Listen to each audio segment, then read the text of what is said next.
আমরা এখানে এসেছি। একমাত্র আমাদের এই কথাগুলো শোনার মতন মানুষ নেই। আমরা চাই আপনাদের যারা এই শহরে, ঢাকা শহরে আমাদের কোনো মা বাপ ভাই বোন নেই, একমাত্র আপনারা যারা সমাজের দর্পণ, আপনাদের কাছে আমাদের আকুল আবেদন, আমাদের এই যে আজকের এই তরুণ তরুণী, এটি আমাদের ঊর্ধ্বতন কর্তৃপক্ষের কাছে আমাদের বিষয়টা তুলে ধরবার জন্য আমাদের সকলের পক্ষ থেকে আপনাদের প্রতি আমাদের আকুল আবেদন রইল। এবং আপনারা ইতিমধ্যে জেনেছেন আমাদের দেশ থেকে, সারা দেশ থেকে, বিভিন্ন জায়গা থেকে আগত আমাদের বিভিন্ন সহকর্মীরা কি ধরনের নির্যাতনের শিকার হয়েছেন, বর্তমানে তাদের অবস্থাটা কি। আমাদের এখানে একজন গর্ভবতী নারী এসেছেন সহকর্মী, তাকে আসলে আমরা কোনো সাপোর্ট দিতে পারছি না। আমার সহকর্মী, আমি একজন ভাই হয়ে তার পাশে যে আমি একটা সাপোর্ট দেবো, এই সাপোর্টটুকু দেওয়ার মতো আমার সক্ষমতা নেই।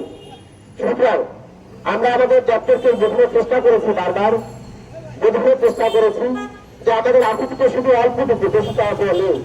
পূর্বের জনগণকে যেহেতু এই প্রকল্প আমাদের আগে নেওয়া হয়েছে, আমাদের দাবি শুধু একটাই, এই প্রকল্পের সকল জনগণকে পূর্বের ন্যায় বহাল রেখে আমাদের শস্য কর্মস্থানটাকে আমাদের খুঁজে দিতে হবে।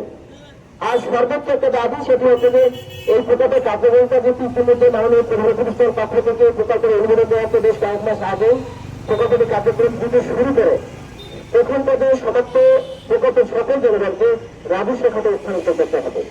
এটাই আমাদের সর্বশেষ চাওয়া।